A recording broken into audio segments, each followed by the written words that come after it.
Every night, thousands of community college students across the state are driving around looking for a place to park so they can sleep in their cars. Anthony White and Matthew Bodo were two of those students. Their Ford Mustang and white Chevy truck were their home for some time. I spent about 2 years on and off homeless, sleeping primarily in my car while couch surfing, trying to find a stable place to live. During that time, I was a full-time student and still am, and worked a full-time job, but still wasn't able to come up with enough money to be able to afford and pay rent. I'm a Marine Corps veteran, and shortly after leaving the Marine Corps, I found myself living in my truck for about 8 months.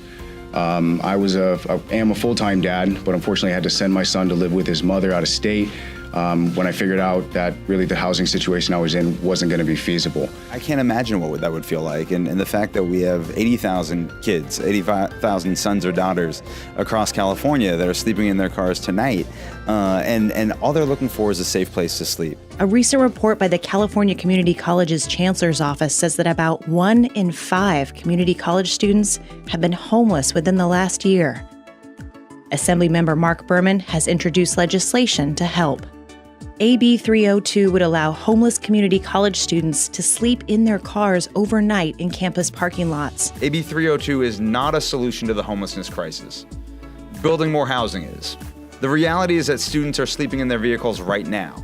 And when we don't provide a safe place for them to sleep, we force them into the shadows, into dark alleys and industrial parks, where they are most vulnerable and at risk of theft and bodily harm.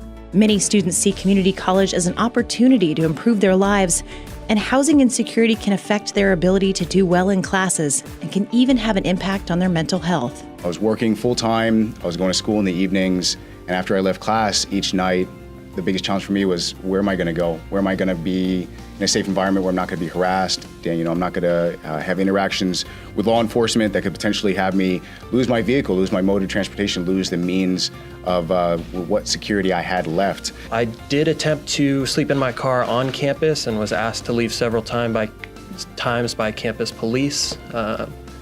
So I resorted to sleeping nearby off campus, which was not well received by the residents of the area, as not only is it illegal, but the residents did not take kindly to it. They did things like vandalize my car, which is a very big deal to me, as that was my home. I can't imagine how scared you must be sleeping in your car and not knowing, who's outside, who's coming around you, where would you go if something bad happened. I've never experienced that, and you can't help but be moved when you meet young people who are experiencing it right now.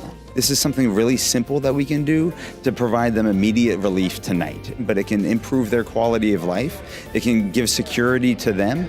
And how can we not do that? I mean, we have an obligation to these students. We had an obligation to build enough housing for them. We failed there, but we have an obligation to provide them a safe place to sleep while they're trying to go to school, while they're trying to improve their futures.